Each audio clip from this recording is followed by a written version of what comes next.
भगोड़ा घोषित है, कैलाश विजयवर्गीय नामांकन में नहीं किया जिक्र, चुनाव लड़ने पर लगेगी रोक। खारिज हो सकता है बीजेपी उम्मीदवार कैलाश विजयवर्गीय का नामांकन। नामांकन प्रक्रिया समाप्त होने के बाद सामने आया कैलाश विजयवर्गीय का गिरफ्तारी वारंट। इंदौर 1 से बीजेपी के टिकट पर चुनाव लड़ रहे पार्टी के राष्ट्रीय महासचिव कैलाश विजयवर्गीय मुश्किल में फंसते दिख रहे हैं। उन्होंने नामांकन पत्र जमा करते समय अपने ऊपर चल रहे मामलों को छिपाया और जैसे ही नामांकन की समय सीमा समाप्त हुई, उसके साथ ही कैलाश विजयवर्गीय के खिलाफ जारी गिरफ्तारी वारंट सामने आ गया। दावा किया जा रहा है कि छत्तीसगढ़ के दुर्ग में एक न्यायिक मजिस्ट्रेट प्रथम श्रेणी JMFC अदालत ने विजयवर्गीय को भगोड़ा घोषित किया था और उनके खिलाफ 2019 में स्थायी गिरफ्तारी वारंट जारी किया था। एक आपराधिक मामले में कोर्ट के नोटिस का बार बार जवाब नहीं देने के कारण उन पर कार्रवाई की गई थी। यह मामला 1999 का बताया जा रहा है और अब विधानसभा चुनाव के बीच में इसके सामने आने के विजयवर्गीय के लिए हालात बेहद मुश्किल भरे हुए हैं। मामले में शिकायतकर्ता छत्तीसगढ़ के पूर्व एडवोकेट जनरल कनक तिवारी ने कहा कि विजयवर्गीय लगभग 10 साल बाद किसी विधानसभा चुनाव में हिस्सा ले रहे हैं। वरिष्ठ अधिवक्ता कनक तिवारी ने बताया कि 1995 से 1998 तक वो मध्य प्रदेश हाउसिंग बोर्ड के चेयरमैन रहे। ये वो समय था जब छत्तीसगढ़ मध्य प्रदेश का हिस्सा था और उस समय मध्य प्रदेश में दिग्विजय सिंह के नेतृत्व में कांग्रेस की सरकार थी।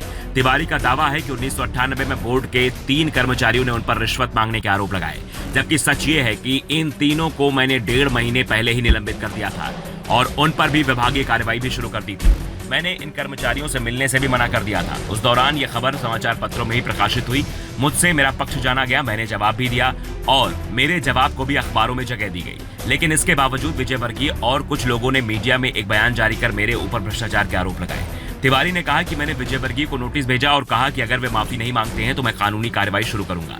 वे बड़े नेता हैं, उन्होंने माफी नहीं मांगी। जैसे ही मेरा कार्यकाल समाप्त हुआ, मैं 1999 में अपने गृहनगर दुर्ग लौट आया, जहां मैंने उनके खिलाफ आपराधिक मानहानि का मुकदमा दायर किया। 20 सालों तक अदालत ने उन्हें बुलाने की कोशिश की और वारंट जारी किए, लेकिन वो पेश नहीं हुए। आखिरकार नवंबर 2019 में अदालत ने उन्हें भगोड़ा घोषित कर दिया और गिरफ्तारी के स्थायी वारंट जारी किए। लेकिन इसके बावजूद भी ना तो अभी तक विजयवर्गीय को गिरफ्तार किया गया और ना ही वो अदालत में पेश ही हुए। तिवारी ने कहा कि मुझे इस बात की जानकारी नहीं है कि आखिर विजयवर्गीय ने इस मामले की जानकारी अपने चुनावी हलफनामे में क्यों नहीं दी। अब इस मामले को लेकर कांग्रेस की ओर से भी निर्वाचन आयोग में शिकायत की गई है और जानकारी छिपाने के आरोप में कैलाश विजयवर्गीय का नामांकन निरस्त करने की मांग की गई है। दूसरी ओर कैलाश विजयवर्गीय का दावा है कि उन्होंने कुछ भी नहीं छिपाया है। विजयवर्गीय ने कहा कि मैं जानता हूं वो कांग्रेस के नेता हैं, मुझे केस के बारे में ही नहीं पता, मेरे पास कोई समन नहीं आया। दरअसल विजयवर्गीय ने नामांकन के साथ जो हलफनामा दाखिल किया उसमें छत्तीसगढ़ में किसी भी लंबित मामले का जिक्र नहीं है। उन्होंने पश्चिम बंगाल में 5 लंबित मामलों का जिक्र जरूर किया है। ऐसे में अब कैलाश विजयवर्गीय मुश्किल में दिखाई दे रहे हैं। इंदौर 1 सीट पर कैलाश विजयवर्गीय का मुकाबला अपने ही करीबी रहे संजय शुक्ला से हो रहा है